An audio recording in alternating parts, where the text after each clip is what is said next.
There is such an ecstasy in the submission and orphan-like leaning on the right arm of the Mevlevi dervish performing the whirling dance. The whirling dance is impressive because even a person without the slightest knowledge of Mevlevi teachings and practices immediately perceives that the whirling dance indicates an entirely different world. In fact, the whirling dance and Mevlana are the door opening to a truth beyond our known and accustomed worlds. Come, let's try to open this door part way. There is something hidden in every human being's heart, given the name of secret according to Mevlana and Islamic Sufism. There is a secret that turns in our heart. Everything created is connected to that secret. Even this sky, in layers, turns because of this. This secret is not given to every person. It can only be reached by lengthy efforts and kind deeds. This secret is what the great Turkish mystical poet Yunus Emre meant when he said, "There is a self in me, within myself." Indian philosophy and mysticism gave the names of sublime self or Atma to this secret. The expression "know thyself" in classical Greek civilization calls people to know this secret self hidden in the heart. Throughout history, the spiritual essence of Judaism, Christianity, and Islamic Sufism have always struggled to make known this internal unknown self. What we have tried to understand and open up is a secret. Some persons who have reached this secret are tongue-tied because they assume the state of knowing what is not known. As they cannot know what is not known, there are no words to describe it. Perhaps because of this, Mevlana chose poetry, dancing, and music to describe what is undescribable. However, before he was called Mevlana as a title of respect, he was Jalaluddin Rumi. He taught at the madrasa and gave sermons at the mosque. He was a respected, contented Sufi and a very beloved scholar. Mevlana received his first education from his father. After his father's death, he continued with his father's student. He went to Aleppo and Damascus. He talked with the greatest scholars and Sufists of the period. He was moist clay in the hands of these masters. His fate was to enter into the mold of his teachers and to be baked in the oven. He would be alone like everyone while being baked. Finally, when the secret fire that he called the inner love flared up, it would burn to ashes everything he knew as Jalaleddin. Weren't all of these preparations for that moment? According to Mevlana, love is such a strong fire that, other than God, it burns all creatures and their relations and destroys them. This burning is needed to become fully humanized for those who are created from clay and soil. According to Mevlana, the evolution of human beings has not yet been completed because human beings were created to be mature, perfect, and complete. To be the perfect man does not mean to become a person who is good, ethical, philanthropic, and full of love. As long as there is the ego, even to think that we can have these attributes is to deceive oneself, because the ego cannot see beyond its own selfish and urgent interests. To be the perfect man means to abandon all known positive and negative feelings and habits, and to take on the unrecognized and unknown consciousness and essence different from the ego. This change starts in the heart of persons with the shining of the divine fire and light. This is a complete transformation in the mind, in the brain cells, and in the atoms of the body. This is a transformation into an existence where the body becomes lighter and transparent. The curtain is raised. The views become definite. Everything is seen and known, and is an existence that can exist everywhere. According to the mystical currents, it is possible for human beings to be everything in a completely different dimension of consciousness. When a seed or pip is broken, there appears to be nothing inside. However, this nothing is the essence of a tree. Thus, just like this, billions and billions of years ago, prior to the Big Bang, nothing was the essence of everything. This situation, for which no rule or law of physics works, is called in Sufism personal destiny, which cannot be comprehended by any human being, or the hidden abode of God Almighty. God, within the complete solitude of this abode, when it was a secret treasure, turned to himself and watched the magnificence of the essence. He loved this essence and spread love. He wanted this perfect treasure to be known and created the light and shape of himself. This was a complete shape that reflected the godly consciousness. The Islamic religion calls this the light of Muhammad, but what is meant is the light of all the prophets and the saints of Buddhism, Christianity, and Sufism, and the light of the perfect man. This godly light that is formed with the divine laws cannot even be imagined, and is the essence of all creatures and the everlasting flame of life. We cannot recognize this essence that has the flawless shape of God with our existing senses. It is not like any sort of substance that can be touched and seen. There is also the spiritual existence of human beings within this light. God, when He wants something to become, says, "Be," and it immediately becomes. This "be" command has been given to the shape of God, the Almighty Spirit, in the world that is the abstraction of the abstract. The Almighty Spirit received the command, descended, and the universe started to form.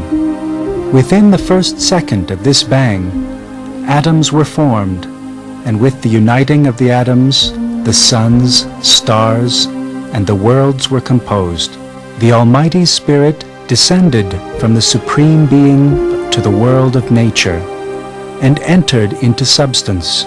However, only human beings were created in the shape of God. That is, God gave human beings a soul from Himself. Briefly, human beings have a spiritual structure that is not part of this world and universe. According to Sufism, this spirit forms the real self of human beings, and it descended by degrees to this universe from other worlds, from the world of spirits and angels, and it became apparent by wearing the bodily apparel of this world and universe. It is very natural for the spiritual presence not belonging here to yearn for its homeland.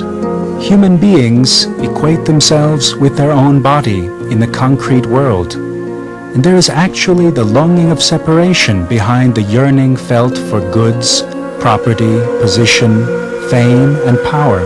One day this pain of separation envelops and embraces the self so much that it starts crying and lamenting. How could it not cry? The place left behind is the presence of the unity, Almighty God.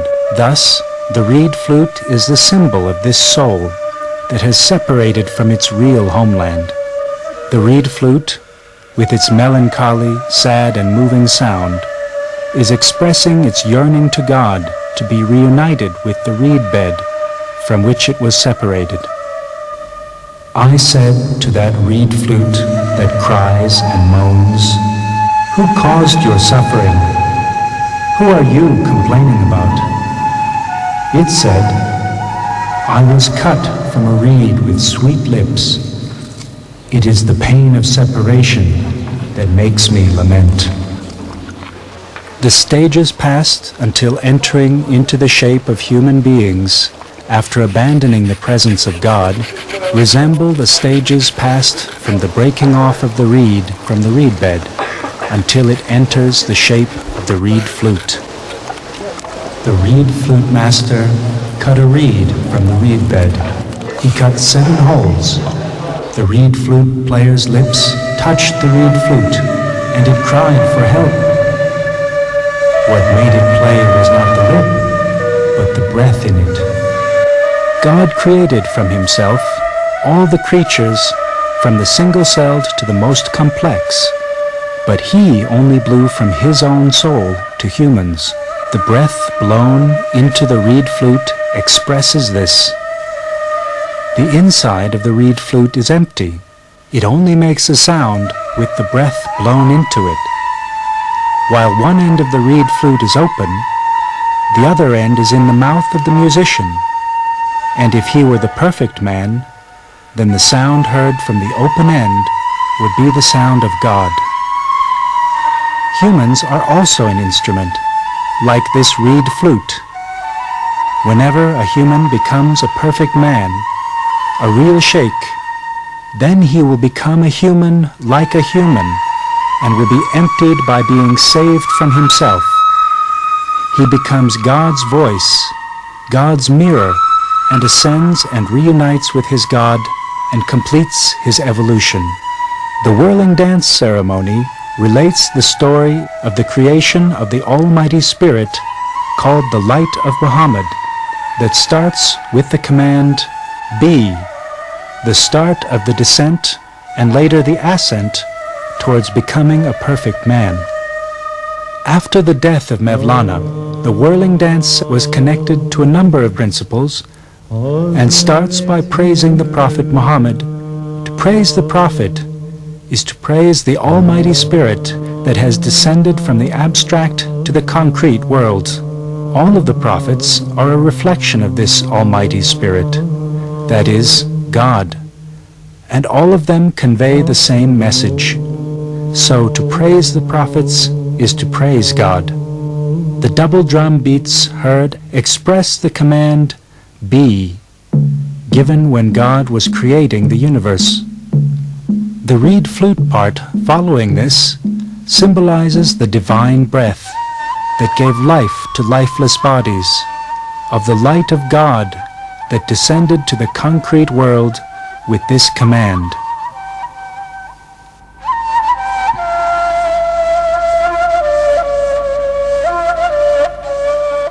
After the reed flute part, the whirling Mevlevis and the sheikh strike the ground with their hands as bodies that have become alive with this divine breath. It shows their determination to become perfect men, for completing the command, be, as people who have entered the path for seeking the truth. Spiritual teachers, the representatives of Mevlana, are the greatest guides for people on the path of seeking the truth. This part is called the ritual whirling of Veled, named after Sultan Veled, the son of Mevlana, who connected the whirling dance ceremony to a number of rules.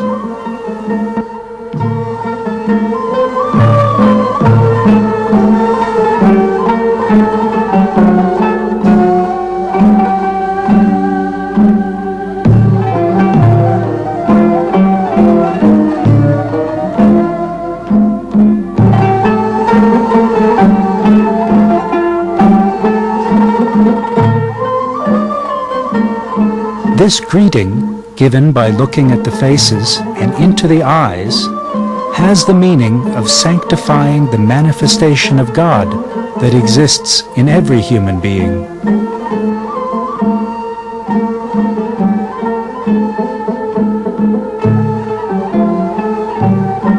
The ritual whirling of Veled symbolizes the need for traversing all the paths under the accompaniment of a guide.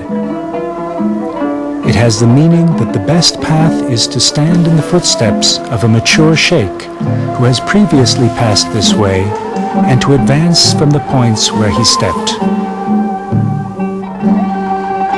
In this part, the sheikh and the whirling Mevlevis greet each other in front of the sheikh's official post, and when passing the point exactly opposite to it, the post is Mevlana's, and while it symbolizes the divine nature, the opposite end symbolizes the nature of human beings.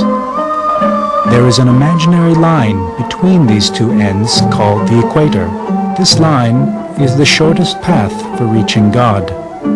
The right side of the circle symbolizes the descent from divine nature, and the left side symbolizes the ascent from the natural world of human beings to the divine nature. The right expresses the descent to the material world, and the left expresses the ascent to spiritual perfection. The right is the known, visible world, while the left is the unknown, invisible world. The greetings given by the sheikh and the whirling Mevlevis at both ends are the greetings they give when passing from one world to another.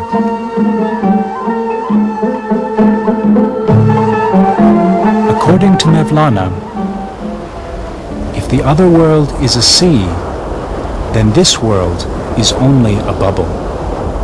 The ritual whirling of Veled makes exactly 3 tours. This symbolizes the 3 forms of obtaining knowledge. The Holy Quran says that God is closer to human beings than an artery. Science is the first step for understanding this closeness. It means to know God through knowledge.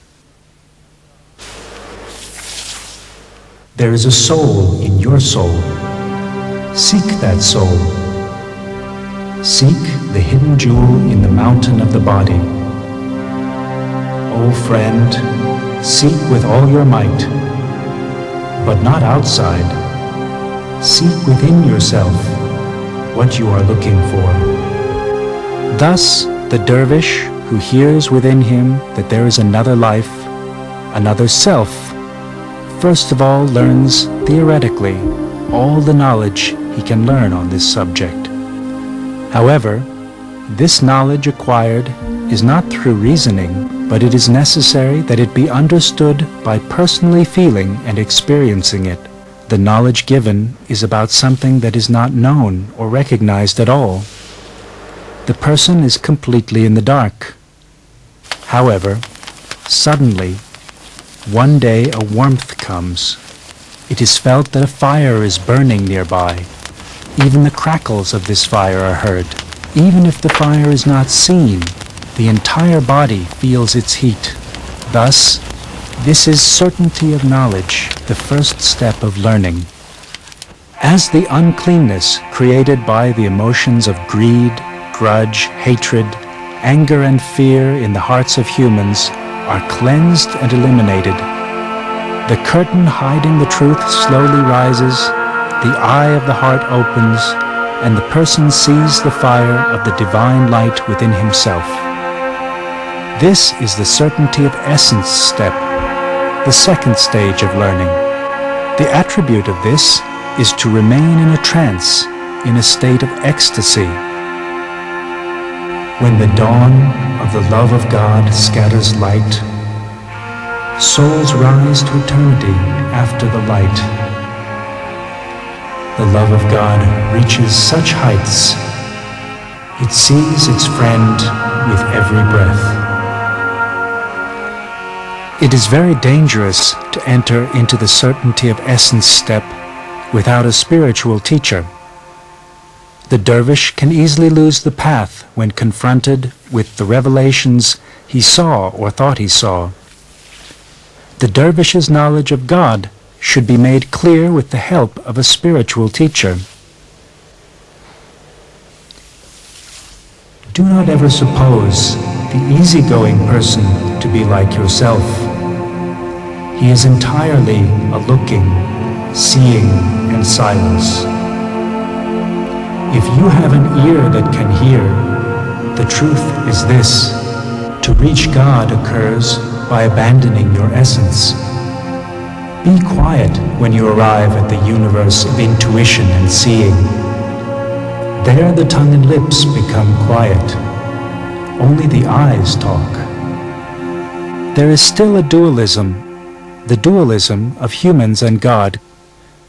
When a human erases and throws out all signs of selfishness, desires to possess, and the slightest remains of pride in the essence, including the desire to reach God, when he is purified of all wants and desires and becomes a nothing, then the ego disappears completely. When this artificial ego that we thought was ours disappears, then a way of life appears which is unknown to ordinary humans. Come to your senses, O you who are deceived by appearance. Know that this soul lying in your heart hides a friend. The soul is the essence of emotion. Feeling is the essence of body. Abandon the body, the emotions, the soul. He is the one who remains. This is the certainty of God, the third stage. Now, the things the person feels and sees have become himself.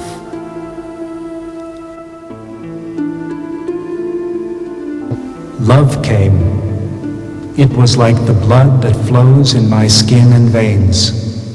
It emptied me from my ego and filled me with God. God has enveloped all the minute particles of my body. Only a name has remained to me, and he became all that remained. The person has now reached the stage of saintliness. The person who reaches this stage has completed the evolution, realized his potential, and has become the perfect man, and has started to reflect the awareness of God.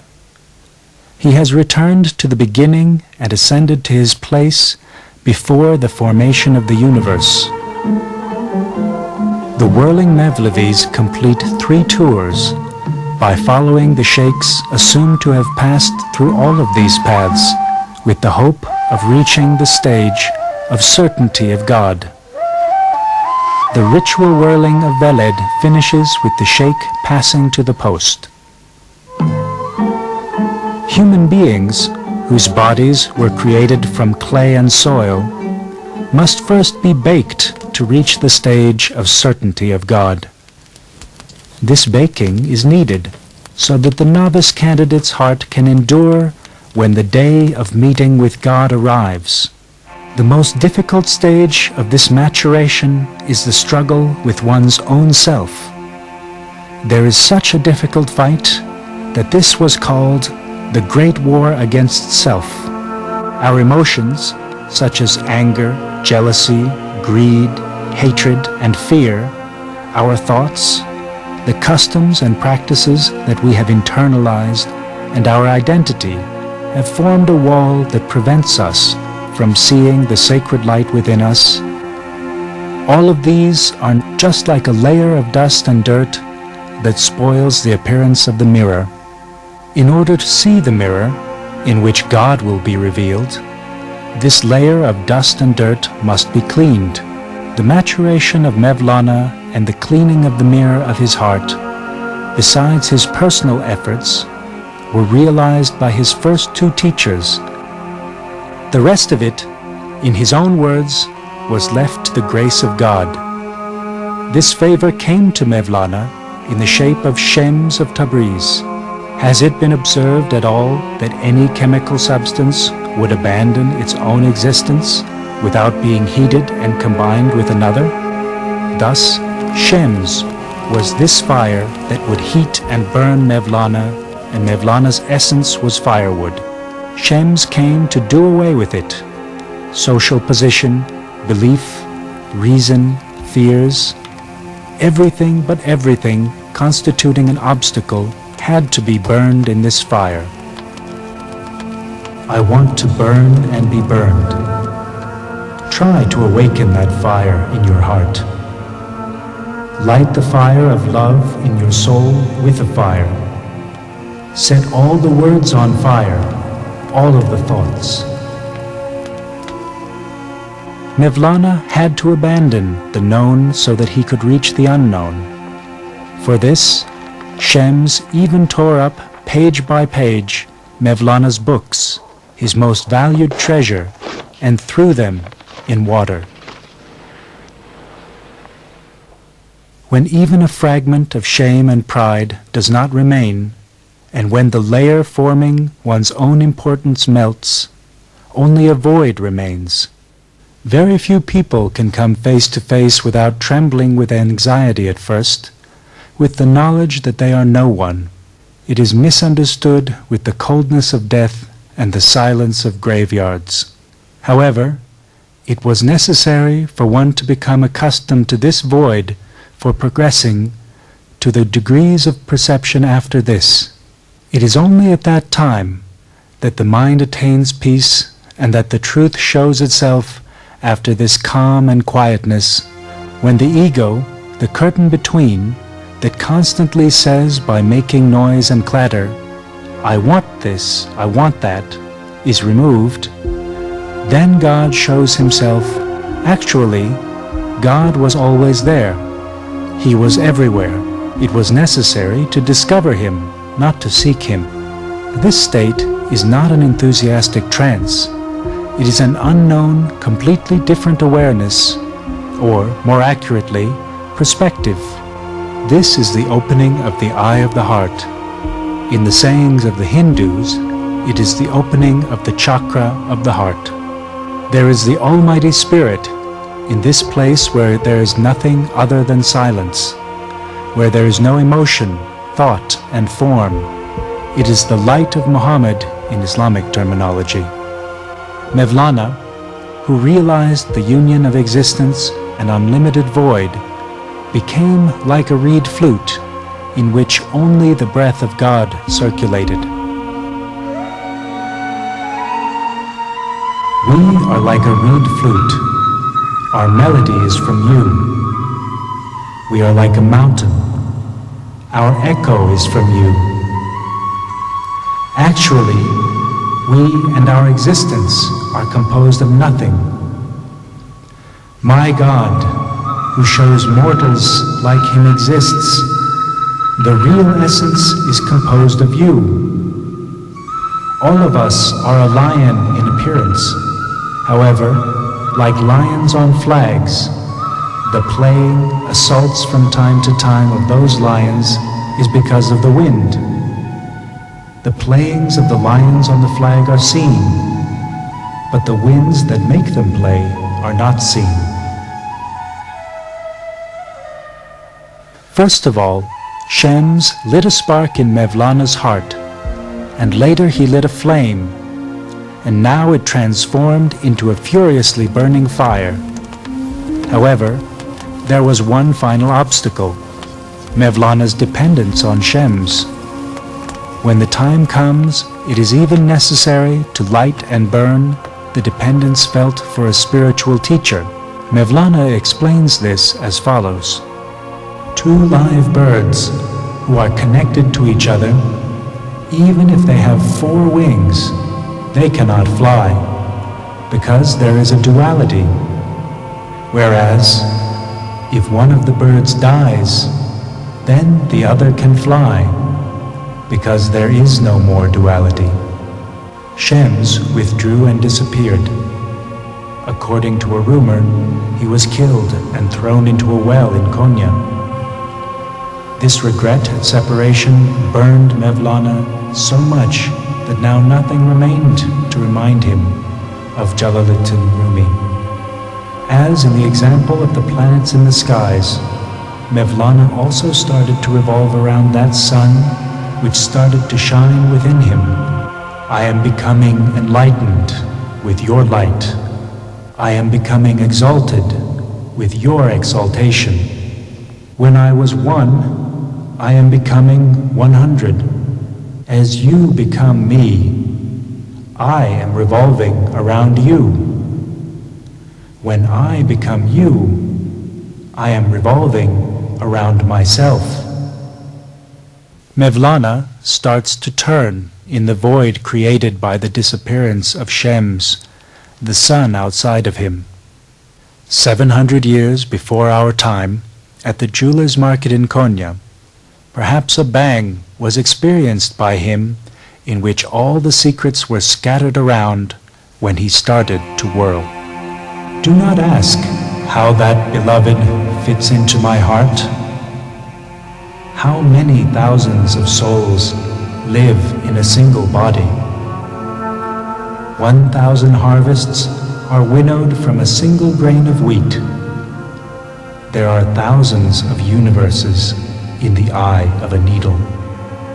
The whirling dance is the ending of amazements and the starting of admirations, because for the perfect man, there is nothing secret. He discovers his own body with the kindness and gift of God. He finds large and small worlds, that is, human beings and the whole world, including the earth and sky, are in his own body. Human beings are a universe, and whatever there is in the universe is in them. Mevlana, whose heart's eye was opened, was also seeing. He was seeing that everything was revolving. Everything was revolving both around itself and around the sun. Oh, the whirling sky that revolves on top of our heads. You are also doing like me with the love of the sun. The wretched or the fortunate, every single atom is smitten with the sun to the extent of not being able to say anything. According to Mevlana, love is the reason why atoms revolve around the sun. As for love, it is the condition of knowing the truth directly. When his light shows itself uncurtained, neither sky remains nor earth, neither sun remains nor moon, other than God's essence. Atoms enlightened with the light of God are entranced with his ecstasy. Mevlana, that scholar of scholars, went with this rapture, and in his place came a man close to 50 who wrote poetry with enthusiasm, who played with children in the street, who saw no difference between Muslims and Jews, and who bowed in front of a beggar woman as if he were bowing in front of a sheikh. Mevlana loved people, not because they were humans or for the contributions they made to society, but he loved them for that trembling, small, divine light that he saw in the heart of everyone. He loved people because of the Creator. In any case, there was nothing else for him other than God. Mevlana, who is known as Rumi in the West, neither established a tariqah during his life nor set the whirling dance to the rules of today. He only would revolve and dance without following any rules, as he felt from within when he entered into ecstasy. The whirling dance for him was a path going to the heavens, a door opening to the heavens, a flight from life to death, a flying away from death to immortality. In the whirling dance part of the ceremony, connected to the rules according to the views and philosophy of Mevlana, the dervishes' cloaks thrown to the ground mean for humans to push aside the world with the backs of their hands, to strip themselves of their personalities and essences, and to abandon the God-sent blessings of the world. The black dervish cloak represents the world and daily concerns.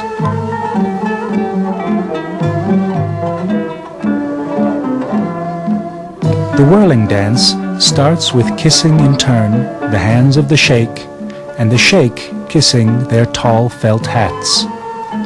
The tall hats made of pounded felt are a sign of being a member of the Mevlevis. What a sheikh kisses is this Mevlevi identity. The whirling dervishes almost symbolize in form the saying of the Prophet, "Die before dying." He crosses his hands and holds the tips of his shoulders, and it represents Alif, the first letter of the Arabic alphabet, that is composed of a straight line or the number 1. This has the meaning of, I bear witness to the unity of God, not only with my tongue, but with my whole existence, with my whole body. The tall felt hat is the tombstone of the ego, and the white inner garment is the shroud of the ego. Thus, the whirling dervish kills his ego before dying bodily, and opens his arms and starts to turn.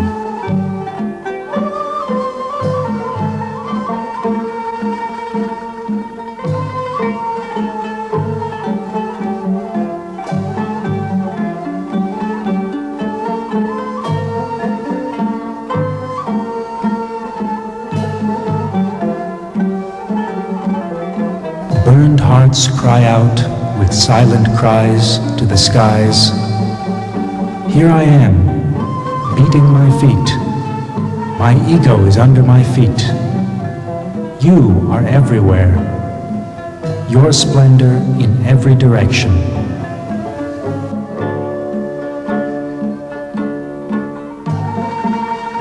While dancing, the right hand is above as if in prayer. The left hand is turned below, as if to say, "We receive from God and spread to the people. We do not keep anything for ourselves. We are nothing but a form existing in appearance, acting as an intermediary." While the whirling dervish keeps his left foot fixed on the floor, the right foot revolves around it. He says God silently within himself at every revolution. The whirling dervish says God with every revolution.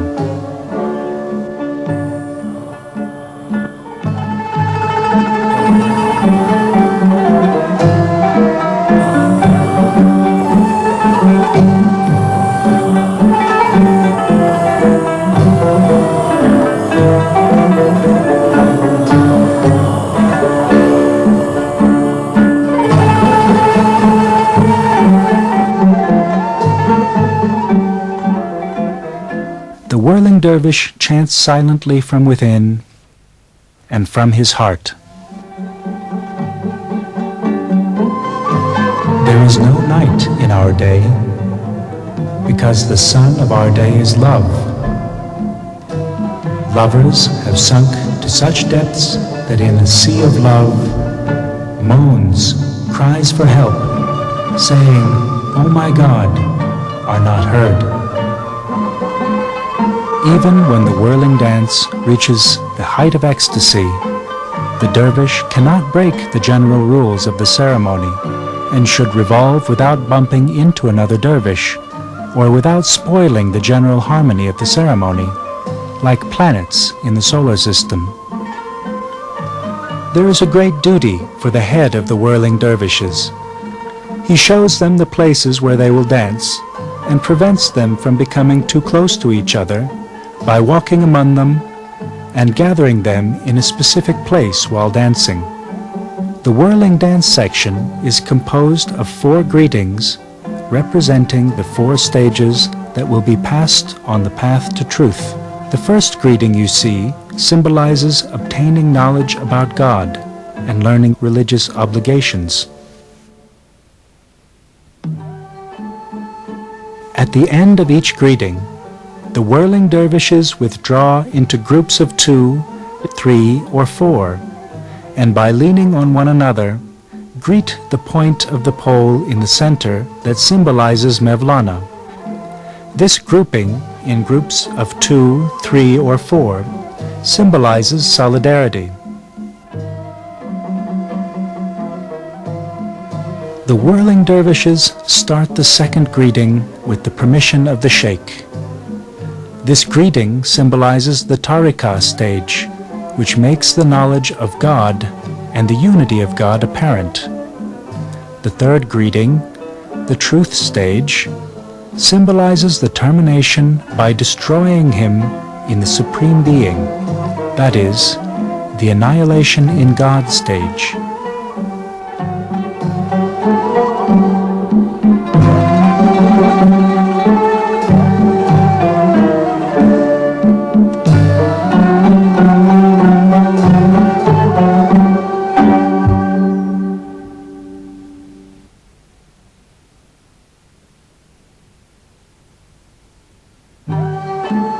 The fourth greeting is the expression of the spiritual knowledge stage.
Just as Mevlana said, it is always he who exists and who becomes destroyed. He is the source of both pain and pleasure. You do not have an eye that will see, or else you would have seen. It is only he who exists throughout in your existence. The dervish who strips off from human nature and wraps himself in divine nature is finally immortal in the spiritual knowledge stage and has reached the stage of an eternal union with God. Spiritual knowledge is returning to serve again as a human being, in spite of being a saint who is aware of all the secrets. This is the highest level in Islam. Born with new knowledge, he aims to return to the world, to the place where the journey started, to serve mankind. He would give to the people what he received from God, and he would tolerate their faults. During the first three greetings, the whirling dervishes turn around themselves and around the place where they dance. At the fourth greeting, the dervishes remain where they are and only turn around the sheikh. This has the meaning of persisting at the stop of oneness, unity. The head of the dervishes now keeps everyone at the outer orbit and does not allow anyone to enter the inner orbit, because the sheikh also joins in the final greeting.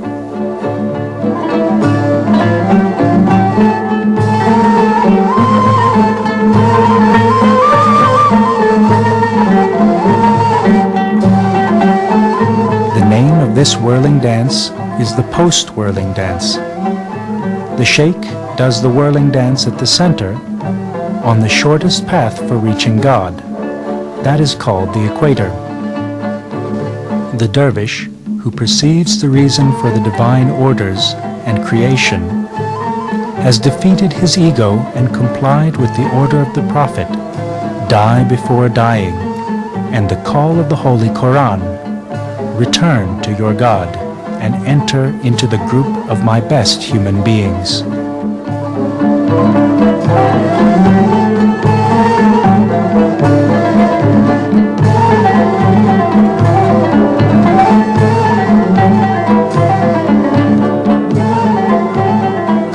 During the gradual retreat of the sheikh to his post by dancing, the final instrumental improvisation begins. This is the expression of the person's mature, tranquil, calm state of radiating light.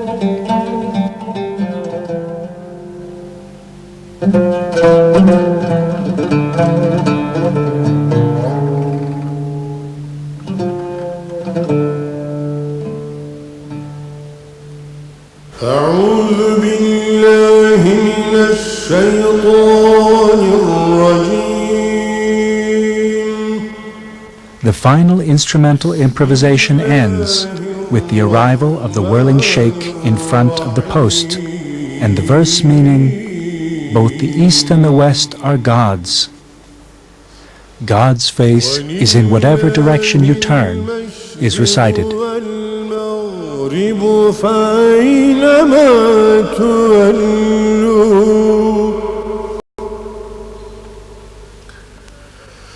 فأينما تولوا فثم وجه الله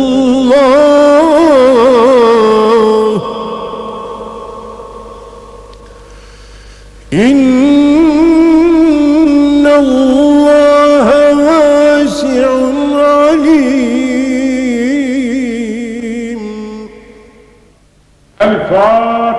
When the verse from the Holy Quran is finished, then the head of the whirling dervishes starts a prayer.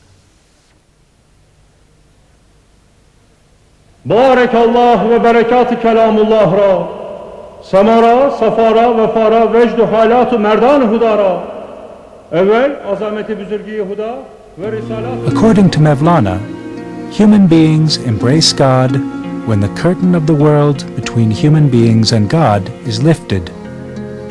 What damage is coming to the sun and the moon from setting? You have seen the setting. Now watch the rising. To you it looks like it is setting, but it is rising. The grave looks like a prison, but it is the salvation of the soul. Death, which is a salvation, is the wedding night for Mevlana, and the ceremonies organized every year on the 17th of December in Konya and in various places of the world are an exchange of Bayram greetings for the Mevlevis. Mevlana's students in Konya wrote down everything he said and ensured that not even a single line of his beautiful words and poems was lost, and they have preserved in Konya for exactly 700 years the clothes he wore and other articles of his.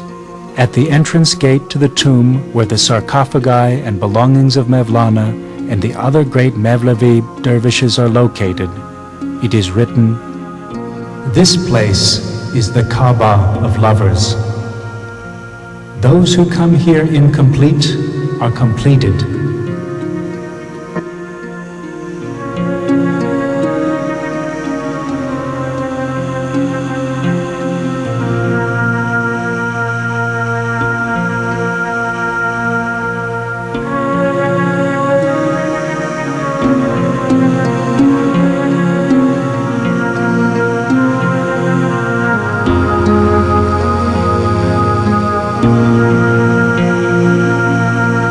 Ervah-ı tayyibeleri şaduhandan ve berekat-ı ruhaniyeti aliyeleri ihsan oluna, demi Hazreti Mevlana, sırrı Cenab-ı Şems-i Tebrizi, Kerem-i İmam Ali, hu diyelim,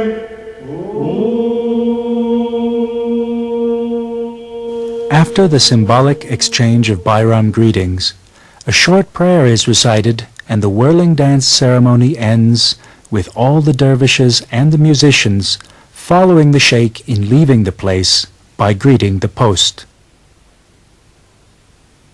People from every class, denomination, race, and religion, sultans, emirs, scholars, uneducated people, imams, priests, and rabbis, attended Mevlana's funeral. Wasn't it he who said, "Let whoever exists come. Let the non-Muslims, idol worshippers, and the Zoroastrians come. Wasn't it he who said, 72 nations hear their secrets from us? In fact, it is said that some Christians and Jews attending Mevlana's funeral said, "We understood the reality of Jesus Christ and Moses and all the prophets from his clear words." How beautifully Mevlana expressed in the following few words the nothingness of human beings' worldly values. The Indians, the people of Kipchak, the Byzantines and the Abyssinians, all of them are all alone in their graves and have the same color. How nicely they are lying there. However, on the other hand, for Mevlana, human beings are creatures who carry the divine light in their hearts and who can reflect God in the mirrors of their hearts. You, that is a copy of that sacred book, you are the mirror of art in creation. Whatever you wish it from yourself. Find it in yourself. Whatever you look for is in yourself, and that is you.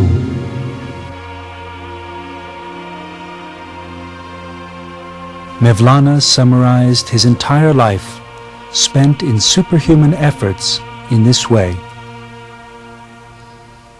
It is not more than 3 words. All my life is these 3 words. I was raw. I was baked. I was burned.